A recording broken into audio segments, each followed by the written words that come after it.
কোটি টাকা বাংলাদেশ থেকে চুরি করেছে। করতে পারেন কত? 28 কোটি, 2800 কোটি, 28,000 কোটি, 28 লক্ষ কোটি। এই ভাই, 1 লক্ষ কোটি টাকা কত টাকায় হয় করতে পারেন? 28 লক্ষ কোটি টাকা। 28 লক্ষ কোটি টাকা অল্প কয়েকটা মানুষ মিলে দেশ থেকে চুরি করে নিয়ে গেছে। 28 লক্ষ কোটি টাকা চুরি কেমনে করছে?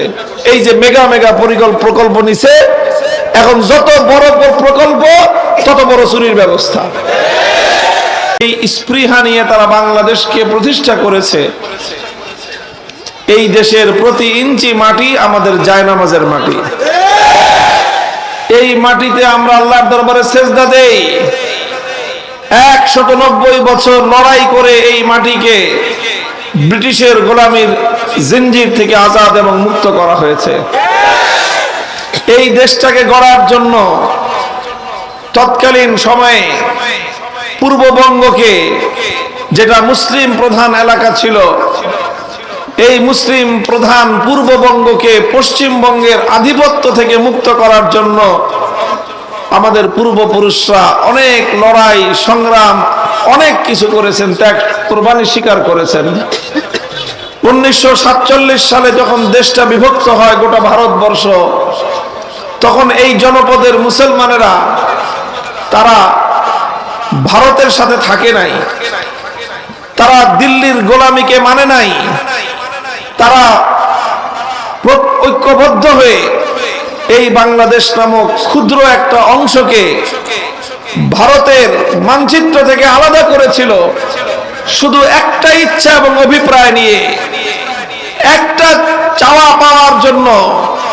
সেটা ছিল যে আমরা এমন একটা দেশ পাবো, এমন একটা রাষ্ট্র আমরা পাবো, যেই দেশ, যেই রাষ্ট্র, এটা অনেক বড় না হতে পারে, অনেক সম্পদশালী না হতে পারে, অনেক শক্তিশালী না হতে পারে, অনেক দারিদ্র্যের কষাঘাত থাকতে পারে, অনেক অভাব অনটন থাকতে পারে, আমরা না খেয়ে থাকা লাগতে পারে, কিন্তু শুধু একটাই প্রত্যাশা ছিল, একটা দেশ হবে যেই দেশের সংবিধান হবে ইসলামী সংবিধান, যে দেশে আল্লাহর কোরআনের বিধান চলবে, যে দেশে ইসলামী শরীয়তের শাসনতন্ত্র প্রতিষ্ঠা হবে, ইসলামী নিজাম কায়েম হবে।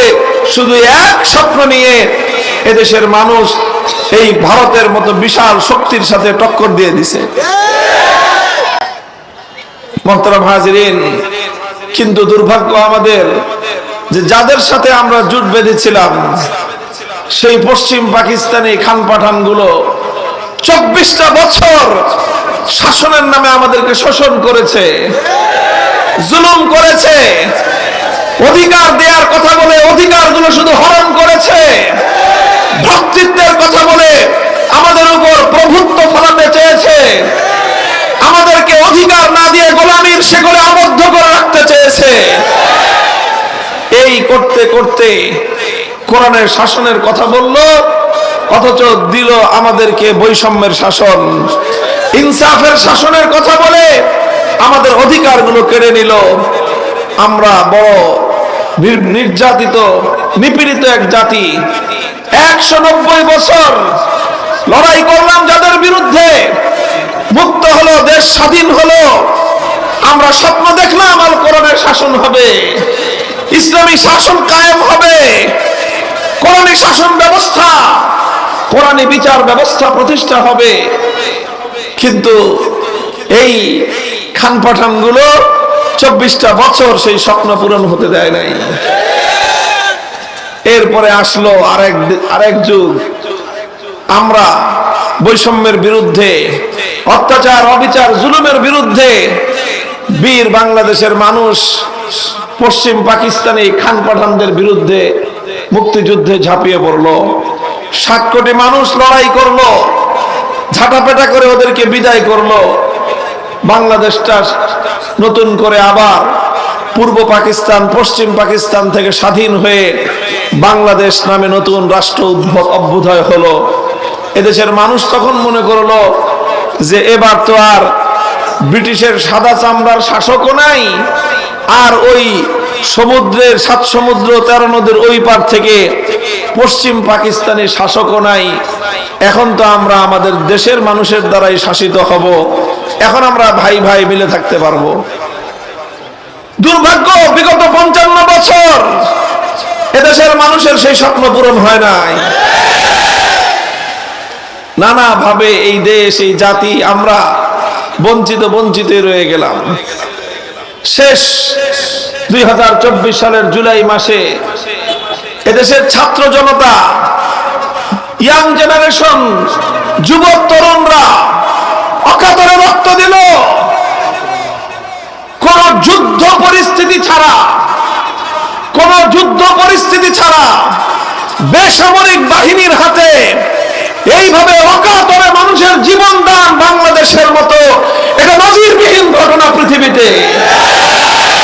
বাংলাদেশের 64টা জেলায় এমন কোন জেলা পাওয়া যাবে না যেখানে জুলাই বিপ্লবের সময় এদেশের যুবক, তরুণ, ছাত্ররা, এমনকি শিশুরা পর্যন্ত সেই ফ্যাসিবাদী শক্তির বর্বর আক্রমণে প্রাণ দিয়েছে, শাহাদাত বরণ করেছে, জীবন দিয়েছে।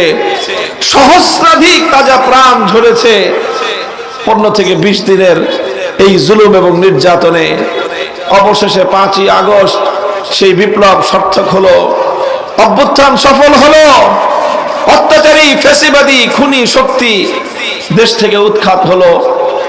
আমরা মনে করলাম যে এবার ধীরে ধীরে যারা এতটা দিন, বিগত প্রায় 15-16 বছর যেই শক্তিগুলো নিগৃহীত হয়েছে, নির্যাতিত হয়েছে, জুলুম নির্যাতনের শিকার হয়েছে, গুম হয়েছে, খুন হয়েছে, বাড়িঘর ছেড়ে থেকেছে বছরের পর বছর, কারাগারে অন্ধকার প্রকোষ্ঠে বছরের পর বছর জিন্দানখানায় কাটিয়েছে, তারা হয়তো এবার ঐক্যবদ্ধ হয়ে দেশটাকে দেশ বিরোধী শক্তির হাত থেকে রক্ষা করবে। কিন্তু দুর্ভাগ্য আমাদের, কিছুদিন পর থেকেই যারা বিগত সময়ে নির্যাতনের শিকার হয়েছিল তাদের মধ্যে পরস্পর শুরু হয়ে গেল কামড়াকামড়ি।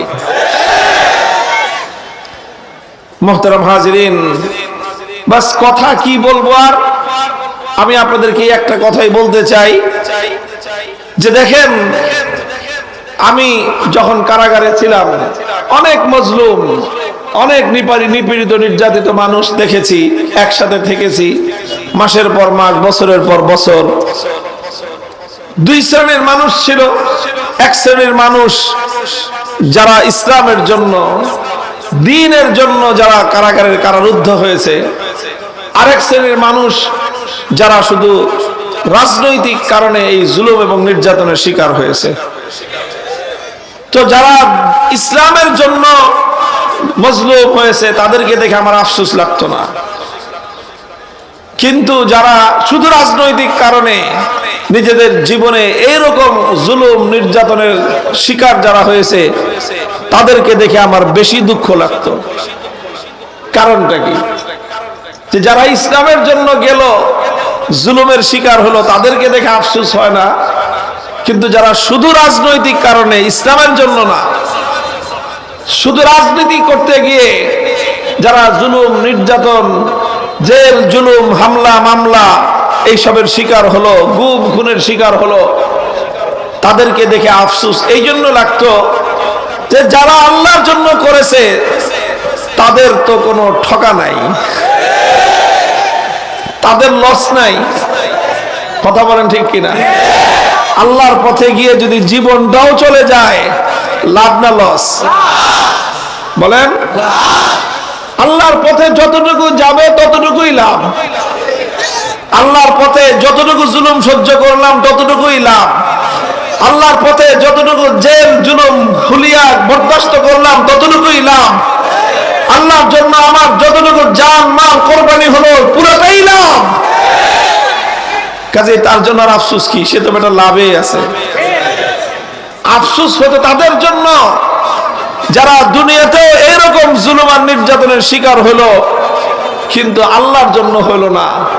তাদেরকে দেখে আমার আফসোস হইতো যে বেটা তুই তো আল্লাহর কাছেও পাইলি না, দুনিয়াতে তো হারাইলি। আমি জানি না, আমার এই লোকদের প্রতি খুব একটা সহমর্মিতা, দুঃখ, কষ্ট, তাদের প্রতি আফসোস তৈরি হইতো। আর মনে হইতো যে হায়, এই সব মাজলুম মানুষগুলো তাদের এই জুলুমের শিকার হওয়াটা যদি একমাত্র আল্লাহর জন্য হতো, একমাত্র আল্লাহর দ্বীনের জন্য হতো, একমাত্র আল্লাহকে রাজি আর খুশি করার জন্য হতো, তাহলে এই লোকগুলি কতই না সৌভাগ্যবান হয়ে যেত। রাসূল আকরাম সাল্লাল্লাহু আলাইহি ওয়াসাল্লামকে এক লোক জিজ্ঞাসা করেছিলেন, একজন ব্যক্তি, আর রাজুলু ইউকাতিলু আনিল হামিল লিল হামিয়া ওয়ার রাজুলু ইউকাতিলু লিল ফুলান লিফুলান ফামান ফি সাবিলিল্লাহ। যে এক একজন এক এক কারণে যুদ্ধ করে, কেউ নিজের স্বজাতির প্রেমে যুদ্ধ করে, কেউ নিজের দেশপ্রেমের জন্য যুদ্ধ করে, কেউ নিজের সম্প্রদায়ের ভালোবাসায় যুদ্ধ করে, কেউ নানা কারণে দুনিয়ার রাজনীতির কারণে যুদ্ধ করে। তো এই যারা যারা যোদ্ধা, এদের মধ্যে আল্লাহর পথের যোদ্ধা কে?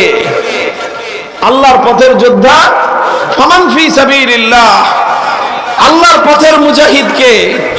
রাসূল আকরাম সাল্লাল্লাহু আলাইহি ওয়াসাল্লাম জবাব দিয়েছিলেন, মান কাতালা লিতাকুনা কালিমাতুল্লাহি হিয়াল উলিয়া ফাহুয়া ফি সাবিলিল্লাহ। মান কাতালা লিতাকুনা কালিমাতুল্লাহি হিয়াল উলিয়া ফাহুয়া ফি সাবিলিল্লাহ। আল্লাহর নবী বললেন, একমাত্র ওই ব্যক্তি আল্লাহর রাস্তার মুজাহিদ, যে ব্যক্তি আল্লাহর জমিনে আল্লাহর কালিমাকে বুলন্দ করার জন্য, আল্লাহর দ্বীনকে বুলন্দ করার জন্য, ইসলামকে বিজয়ী করার জন্য যে লড়াই করে, যুদ্ধ করে, সেই হলো একমাত্র আল্লাহর পথের মুজাহিদ।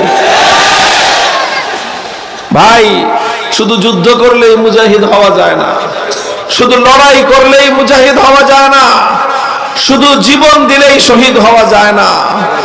জীবন দিতে হবে কার জন্য? আরেক হাদিসের মধ্যে আল্লাহ রাসূল সাল্লাল্লাহু আলাইহি ওয়াসাল্লাম ইরশাদ করেছেন, তিন ব্যক্তিকে সর্বপ্রথম কিয়ামতের দিন আল্লাহর দরবারে হাজির করা হবে। একজন ব্যক্তি হলো দানবীর, দুনিয়াতে দান খয়রাত করতে করতে চতুর্দিক ভাসায় ফেলেছে। আরেক ব্যক্তি হলো ইলম শিখে অনেক বড় আলেম হয়েছে, মানুষকে অনেক ইলম শিখাইছে, মানুষকে অনেক দিনের দাওয়াত দিয়েছে। আরেক লোক হলো জিহাদ, যুদ্ধ করতে করতে শহীদ হয়ে গেছে। এই তিন ব্যক্তিকে আল্লাহ হাজির করবেন। সর্বপ্রথম হাজির করে তাদেরকে জিজ্ঞাসা করবেন যে আমি যে তোমাদেরকে দুনিয়াতে পাঠালাম, আর তোমাদেরকে যে হায়াত দিলাম, জীবন দিলাম, তোমাদেরকে আমি নিয়ামত দিলাম, তোমরা কি করেছো? তখন একজন একজন করে বলবে। প্রথম দানবীর বলবে যে আল্লাহ, আপনি আমাকে অনেক সম্পদ দিয়েছিলেন, এই সম্পদগুলো দিয়ে আমি আপনার জন্য বহু দান করেছি, মানুষকে অনেক সাহায্য করেছি, দান খয়রাত করেছি। আল্লাহ বলবেন, সব কথা তোমার ঠিক আছে, তুমি দান করেছো, মানুষকে সাহায্য করেছো, দান খয়রাত করেছো, সব ঠিক আছে, তোমার একটা কথা শুধু মিথ্যা। তুমি যে বললা আমার জন্য করেছো, তোমার শুধু এই কথাটা মিথ্যা, আর বাকি সব ঠিক আছে। তোমার দান ঠিক আছে, খয়রাত ঠিক আছে, সাহায্য করছো ঠিক আছে, যেই তোমার কাছে গেছে তুমি তাকে কিছু না কিছু সাহায্য করেছো, তবে আমার জন্য করছো এটা তুমি মিথ্যা বললা। বরং তুমি কেন করেছো এটা? লিতুকালা আন্নাকা জাওয়াদুন, লিয়ুকালা আন্নাকা জাওয়াদুন, তুমি এই জন্য করেছো যেন মানুষের মধ্যে দানবীর হিসেবে তোমার সুপরিচিতি হয়, শুধু এই জন্য করেছো। কাজেই তুমি যেই জন্য করেছিলা, তোমাকে তো দুনিয়ার মানুষ দানবীর বলে তোমাকে সম্মান করত, তোমাকে মানুষের মধ্যে পরিচিতি প্রসিদ্ধি হয়ে গেছিল যে তুমি দানবীর। কাজেই তুমি যেই জন্য করেছো সেটা তো হয়ে গেছে, আমার কাছে কি চাও? তুমি আমার কাছে তোমার কি প্রাপ্য চাও না চাওয়া আছে? কারণ তুমি তো আমার জন্য করো নাই, তুমি তো করেছিলে এই জন্য যেন মানুষ তোমাকে দানবীর বলে। দানবীর তোমাকে দুনিয়ার সব মানুষ দানবীর বলে তোমাকে জিন্দাবাদ দিয়েছে, কাজেই তুমি যেটার জন্য করেছো সেটা তুমি পেয়ে গেছো, আমার কাছ থেকে তোমার আজকে পাওয়ার কিছুই নাই। দ্বিতীয় ব্যক্তি আলেমকে আল্লাহ জিজ্ঞাসা করবেন তুমি কি করছো? সে বলবো যে আল্লাহ আমি আপনার এলেম, দ্বীনের এলেম শিখেছি, কোরআনের এলেম, হাদিসের এলেম শিখেছি, আর এরপরে এই এলেম দিয়ে আমি দুনিয়ার মানুষকে অনেক শিক্ষা দিয়েছি, অনেক ওয়াজ করেছি, মানুষকে অনেক নসিহত করেছি, অনেক কিছু করেছি, আল্লাহ এটি আপনার জন্য করেছি। আল্লাহ তাকেও বলবেন সব ঠিক আছে, তোমার, তুমি অনেক বড় আলেম হইছো, তুমি মানুষের মধ্যে অনেক এলেমের প্রচার করেছো, ওয়াজ করছো, সবচেয়ে বড় বক্তা ছিলা, অনেক নসিহত করতে মানুষকে, মানুষ তোমার নসিহত শুনে বহু মানুষ দুনিয়াতে হেদায়েত পেয়ে গেছে, সব ঠিক আছে, কিন্তু তোমার একটা কথা মিথ্যা। তুমি যে বললা আমার জন্য করেছো, ওই কথাটা তোমার মিথ্যা, বাকি সব ঠিক আছে। তুমি এই জন্য এলেম শিখেছিলা, আর এই জন্য ওয়াজ করতা, এই জন্য বক্তা হয়েছিলা যে মানুষের মধ্যে তোমার পরিচিতি হয়, ওরে বাপরে বাপ, বিরাট হুজুর, বিরাট মাওলানা, বিরাট বক্তা। এই সুখ্যাতি পাওয়ার জন্য তুমি করেছিলা, আমার জন্য তুমি করো নাই। কাজেই তুমি যেটার জন্য করছো দুনিয়াতে তুমি পাইছো। তুমি কোনো মাহফিলে গেলে অমুকের আগমন, শুভেচ্ছা, স্বাগতম স্লোগান হয়েছে, তোমার নামে বিরাট বিরাট পোস্টারে তোমার নাম লেখা হয়েছে, তুমি জগৎ বিখ্যাত আলেম হয়ে গেছো, মানুষের মধ্যে তোমার পরিচিতি আর সুনামের কোনো অভাব ছিল না। কাজেই তোমার যা চাওয়ার ছিল সব পেয়ে গেছো, আমার কাছে কি চাও? আমার কাছে তোমার জন্য কিছুই নাই। তৃতীয় ব্যক্তি, তাকে আল্লাহ বলবেন তুমি কি করছো? সেটা আল্লাহ কি করছে মানে জীবনটা দিছিলেন আপনার জন্য, জীবনটা পর্যন্ত দিয়ে দিছি, শহীদ হয়ে গেছি। আল্লাহ বলবেন ঠিক, সব ঠিক আছে, তোমারও একই কথা, তুমি তোমার সবচেয়ে মূল্যবান জিনিস, সবচেয়ে মূল্যবান সম্পদ, তোমার জীবন তুমি দিয়ে দিছো, কথা ঠিক, তুমি শহীদ হয়ে গেছো, সেই কথাও ঠিক, তবে কথা মিথ্যা একটা। তুমি যে বললা আমার জন্য জীবন দিছো, এই আমার জন্য দিছো এই কথাটা তোমার মিথ্যা। তাহলে তুমি কেন জীবন দিয়েছিলা? তুমি জীবন দিয়েছিলে এই জন্য লিয়াকালা আন্নাকা জারিউন, যেন দুনিয়াতে তোমার সুনাম হয় যে বাহাদুর, বীর পুরুষ, এইরকম তোমার নামে যেন দুনিয়ার মানুষ তোমাকে স্মরণ করে, তোমার নামে যেন মানুষ স্লোগান দেয়, আর তোমাকে যেন মানুষ অনুসরণীয় মনে করে, তোমার যেন সারা দুনিয়াতে সুখ্যাতি সুনাম হয়ে যায়। মানুষের সুনাম পাওয়ার জন্য, সুখ্যাতি পাওয়ার জন্য তুমি করেছো। কাজেই তুমি মারা যাওয়ার পরে তোমার নামে বিরাট বিরাট নাম ফলক লেগেছে, তোমাকে মানুষ বীর পুরুষ বলেছে, সব কিছু হয়েছে। তুমি আমার জন্য করেছো, এটা তো ঠিক না। কাজেই যেটার জন্য করেছিলা সেটা হয়ে গেছে, আমার কাছে তোমার জন্য পাওয়ার কিছু নাই। এরপর আল্লাহ পাক ফেরেশতাদেরকে ডাইকা বলবেন যে এই যে শহীদ, আর এই যে হুজুর, আর এই দানবীর, এই তিনটারে ঠ্যাং উপর দিকে ঝুলিয়ে নিয়ে যা। এই তিনটাকে ঠ্যাং উপর দিকে দিয়ে ঝুলে সমস্ত হাসরের মাঠের মানুষের সামনে দিয়ে তিন ব্যক্তিকে ঠ্যাং উপর দিকে, মাথা নিচের দিকে ঝুলিয়ে নিয়ে জাহান্নামের মধ্যে ছেড়ে দিয়ে জাহান্নাম উদ্বোধন করা হবে। মুহতারাম হাজিরিন, এটা কোনো বানানো কথা না, সব আলেম ওলামারা আছে, আল্লাহ রাসূল সাল্লাল্লাহু আলাইহি ওয়াসাল্লামের সহিহ হাদিস, একেবারে এইভাবেই বর্ণনা আছে। আমি যা বললাম আমি নিজের পক্ষ থেকে ব্যাখ্যা দেই নাই, আল্লাহর পয়গম্বর যেভাবে বলেছেন সেটাকেই আমি আপনাদের ভাষায় আপনাদের সামনে উপস্থাপন করলাম। ভাই, এই কথাগুলি বলার দ্বারা আমার উদ্দেশ্যটা কি? উদ্দেশ্য হলো এই, বহু যুবক আছে, বহু মানুষ আছে জীবনের ঝুঁকি নিয়ে সংগ্রাম করে, লড়াই করে, প্রতিপক্ষের সাথে যুদ্ধ করে, জীবনের মায়া নাই। এই মানুষগুলো কত মূল্যবান, কত দামি ছিল, এদের জীবন কত মূল্যবান আর কত দামি ছিল। যদি এই জীবন আর এই সাহস, এই উদ্যম, তাদের এই সাহসিকতা, তাদের এই বীরত্ব, এটা যদি আল্লাহর জন্য হতো, আল্লাহর দ্বীনের জন্য হতো, তারা দুনিয়াতে সবচেয়ে দামি মানুষ হয়ে যেত।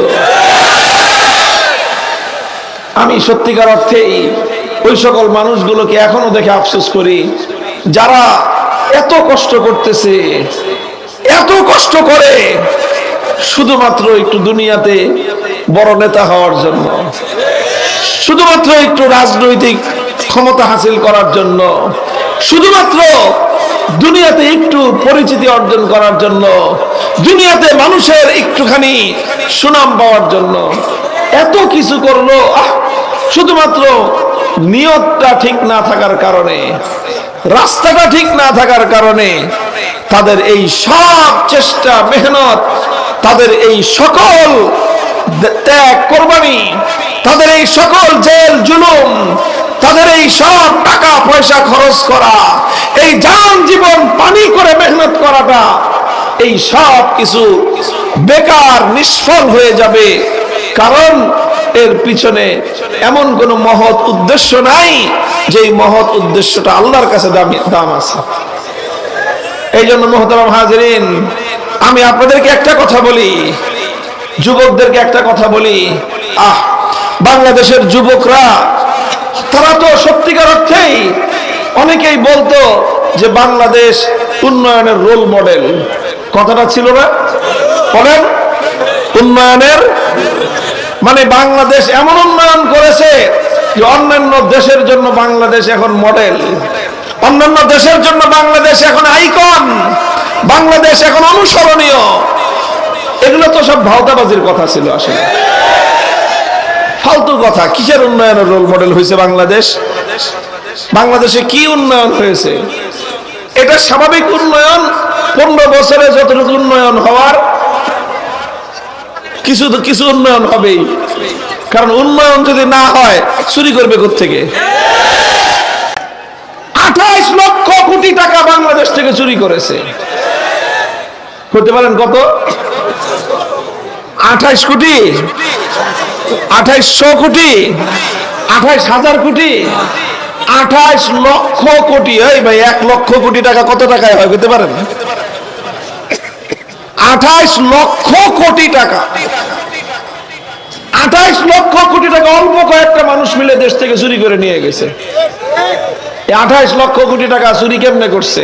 এই যে মেগা মেগা প্রকল্প নিছে, এখন যত বড় প্রকল্প তত বড় চুরির ব্যবস্থা। এই কাম যদি 10 টাকার, চুরি করবেন কয় টাকা? বলেন, সবচেয়ে বেশি চুরি করলেও তো 8 টাকা না 9 টাকায় চুরি করতে পারবেন, 1 টাকার তো কাম করতে হবে। এখন এই যে বড় চুরি করতে হলে বড় কাম ধরা ছাড়া উপায় নাই। এখন এই বিশাল বিশাল কাম ধরছে যাতে বিশাল বিশাল চুরি করা যায়। দেশটাকে ফোকলা করে ছেড়ে দিছে। এক একটা ব্যাংক ভয়ঙ্কর যে কাজগুলো করেছে, ব্যাংকগুলো আরো কি ভয়ঙ্কর কাজ। যতগুলো ইসলামী ব্যাংক ছিল, ইসলামী ব্যাংক যেগুলো ছিল, সেই ব্যাংকগুলোকে ক্ষমতার অপব্যবহারের মাধ্যমে এই ব্যাংকগুলোকে তারা ফাঁদ বানাইছে, ফাঁদ। কারণ সাধারণ মানুষ অন্য ব্যাংকের চেয়ে ইসলামী ব্যাংকে টাকা বেশি রাখে। যখন একটা ব্যাংকের সাথে দেখে যে শাহজালাল ইসলামী ব্যাংক, আল আরাফা ইসলামী ব্যাংক, সোশ্যাল ইসলামী ব্যাংক, হ্যাঁ, তারপরে এই জাতীয় আপনার ইসলামী নাম যখন দেখে মানুষ, তখন মানুষের, আমাদের দেশের মানুষ ধর্মভীরু, তারা এখানে আস্থা রাখে, টাকা এখানে সঞ্চয় রাখে বেশি। সাধারণ মানুষ, আরে ভাই, ব্যাংকে টাকা রাখে কারা জানেন? এটা আমি আপনাদেরকে একটা কথা, আমি আবার অর্থনীতি নিয়ে পড়াশোনা করছি, তো এই সমস্ত তথ্য আমাদের জানা আছে। ব্যাংকে সঞ্চয় করে কারা, আর এই ব্যাংকের টাকা ভোগ করে কারা? সঞ্চয় করে সাধারণত যারা মধ্যবিত্ত এবং নিম্নবিত্ত তারা। ব্যাংকের সঞ্চয়টা হলো income minus expenditure, income minus expenditure equal to savings.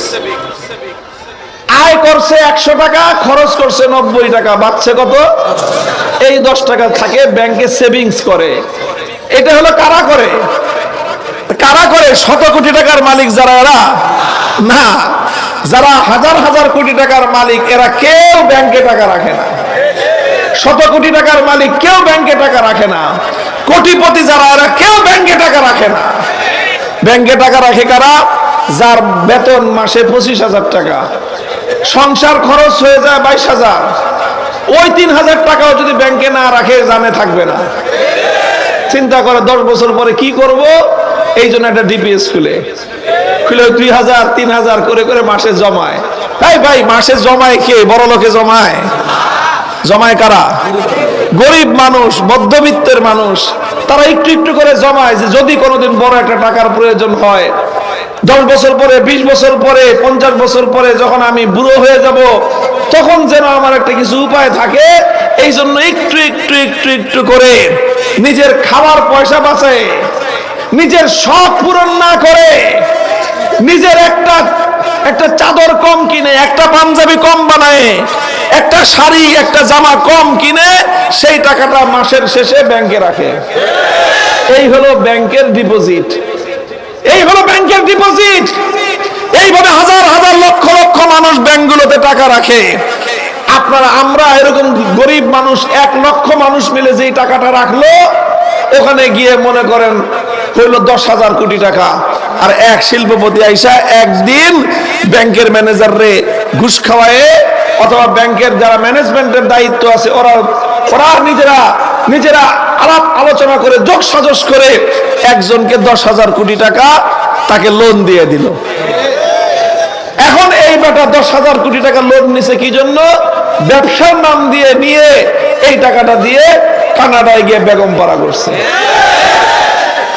এই হলো কাজ হয়েছে এই দেশটায়, আর নাম দিছে উন্নয়নের রোল মডেল। কত বড় ভাওতাবাজি আর ধোঁকাবাজির সিস্টেম চলেছে। বাংলাদেশ উন্নয়নের রোল মডেল এখনো হতে পারে নাই, তবে বাংলাদেশ একটা বিষয়ে রোল মডেল হয়েছে, একটা বিষয়ে।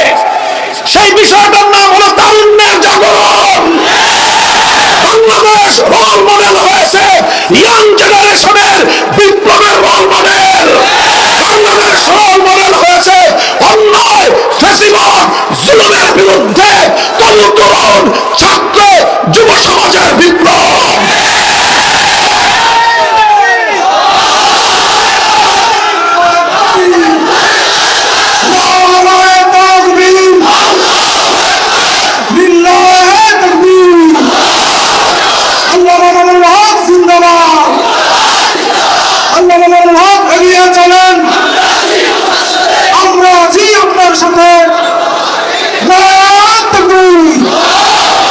মোহতারাম হাজরিন, আমি বলতেছি, আমি এই জায়গাটাকে আইডেন্টিফাই করেছি।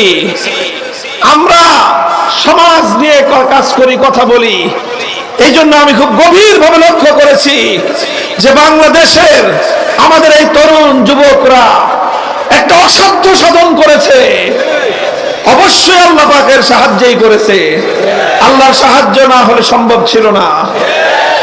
বাংলাদেশের মানুষ সবাই তো ধরেই নিছিল যে 41 সালের আগে আমাদের মুক্তির কোনো ব্যবস্থাই নেই। অধিকাংশ মানুষের বিশ্বাস হয়ে গেছিল যে এই মহিলা ফেরাউন না মরলে এই দেশের মানুষ আর মুক্তি পাবে না। বলেন, বুকে হাত দিয়ে কোন 2024 সালের নির্বাচনটা যখন গেল, তখন তো আমি জেলখানায়, মনে হলো যে হাত পা ভেঙে গেছে, সব লোক হাত পা ছেড়ে দিছে যে আর সম্ভব না। যাও একটুখানি আশা করছিলাম যেইভাবে নির্বাচনটাকে সুন্দরভাবে রাতে দিনে মিলাইয়া, তারপরে নিজেরা আমরা খালাতো ভাই মামাতো ভাই সব মিলাইয়া ঝুলাইয়া যেমনি করে পার পেয়ে গেল, তখন সব মানুষ বলল যে আর সম্ভব না, কাজে এইবার অপেক্ষা করতে থাকি যে এই বেডি বুড়ি হোক, এই বয়স যাইতেছে খালি আরো তাজা হয়, এই লোক এই বেডি বুড়ি হোক, তারপরে আস্তে আস্তে অসুস্থ হোক, তারপরে হাসপাতালে যাক, তারপরে যদি কোনোদিন আল্লাহ পাক আজরাইল অ্যাপয়েন্টমেন্ট দেয়, তাইলে তারপরে গিয়ে যদি আমরা নতুন কোনো আশা করি, নাইলে এই জাতির কপালে আর কোনো আশা নাই। এইরকম বাংলাদেশের মানুষ হতাশ হয়ে পড়েছিল। সেই হতাশার জায়গায় فَأَتَاهُمُ اللَّهُ مِنْ حَيْثُ لَمْ يَحْتَسِبُوا وَقَذَفَ فِي قُلُوبِهِمُ الرُّعْبَ يُخْرِبُونَ بُيُوتَهُمْ بِأَيْدِيهِمْ وَأَيْدِي الْمُؤْمِنِينَ فَاعْتَبِرُوا يَا أُولِي الْأَبْصَارِ। আমার আল্লাহ পাক রব্বুল আলামিন আবাবিল পাখির মতো ক্ষুদ্র ক্ষুদ্র পাখিগুলোকে যেমন আব্রাহা বিশাল হস্তি বাহিনীকে আল্লাহর ঘর ধ্বংস করতে আসার কারণে আমার আল্লাহ কুদরতের মাধ্যমে ছোট ছোট পাখির দ্বারা বিশাল বিশাল হস্তি বাহিনীকে আমার আল্লাহ যেভাবে ধ্বংস করে দিয়েছিলেন, বাংলার ক্ষমতার মসনদে আসীন যুগের এক ফেরাউনি শক্তিকে আল্লাহ পাক রব্বুল আলামিন ক্ষুদ্র ক্ষুদ্র ছাত্র জনতার সম্মিলিত শক্তির মাধ্যমে আল্লাহ পাক পতন ঘটিয়েছেন। কে করেছেন?